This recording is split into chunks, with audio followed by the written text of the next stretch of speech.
انا هي اللي الراجل صاحب ليا مع جارتي. انا اكرام كنت مزوجه بواحد السيد كان كيبين بلي كيبغيني وحتى انا كنبغيه.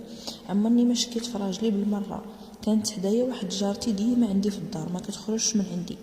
كان راجلها خدام في الخارج، وديما كنخرجوا مجموعين وناكلوا مجموعين ونضحكوا ونشطوا مجموعين. ما عمرني ما شكيت فيها ولا فيه.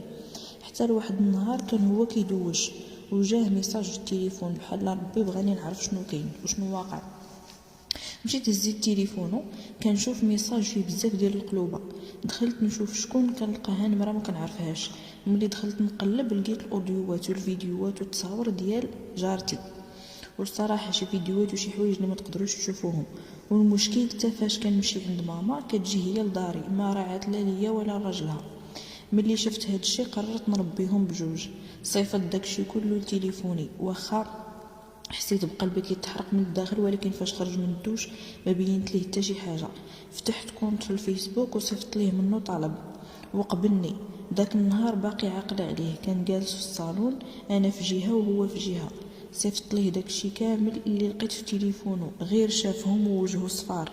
بدا السيد ناض وجلس ما حسش براسو. قلت ليه مالك شتك نطي وقفتي وجلستي غير بوحدك اش كاين؟ قال لي لا غير كنحس بواحد الصهده طالعه معايا. قلت ليه في نفسي باقي ما شفتيش الصهده ديال بصح. من بعد صيفط ليه ميساج قلت ليه الا ما بغيتيش مرتك تعرف هادشي هي وراجل السيده حتى هو خصك دير هادشي اللي غادي نقول لك. وبحكم ان راجلي كان عنده منصب كبير في المخزن كان مستعد يدير اي حاجه وما يتفضحش وما يخسرش خدمته. رد عليا في ميساج وهو كيترعد، قال لي منين جاك هادشي؟ قلت ليه هادشي ما كيهمكش. قال لي المهم دابا انت غير ما دير حتى شي حاجه، قول لي غير شنو بيتي. صافي صيفط حتى الميساجات ليها حتى هي، وقلت ليها اسمحي لي راه كنت باغا نصيفطهم لراجلك ولكن جاو عندك بالغلط، خليتهم دايخين بجوج ما عرفوا راسهم اش غيديروا، ما عرفوا باش تبلاو. راجلي كيصيفط ليا قال لي قول عافاك شنو بغيتي. وانا ما جاوبتوش، خليته طاطل عليه الدم وكاس كيترعد غير بوحدو. عاد جاوبتو قلت ليه شوف غتوجد ليا 20 مليون وانا عارفه راجلي غادي يعطيها، حيت غادي يخسر الخدمه ديالو الا ما عطاهاش. غادي نقول لك فين غادي تجيبهم. غادي تجي واحد السيده غادي تعطيهم ليها بصح. جابهم للسيده والسيده جابتهم ليا وعطاتو نسخه من هذاك الشيء اللي عندي والباقي بقى عندنا. جاب ليا الفلوس ودرت مع جارتي حتى هي باعت ذهبها واللي قدامها واللي موراها غير باش ما تفضحش مع راجلها.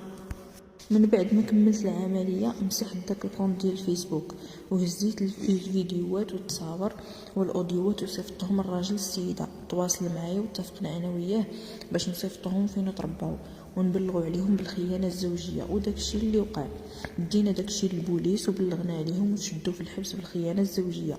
من بعد رفعت عليه دعوه ديال الطلاق حتى داك السيد طلق المراه ديالو. ايوا شوفي يا اختي جمعي راسك وردي لبال راسك وما تثقيش في الرجال بزاف، وديري علاش ترجعي، راه الثقه الزايده كتخرج على مولاها.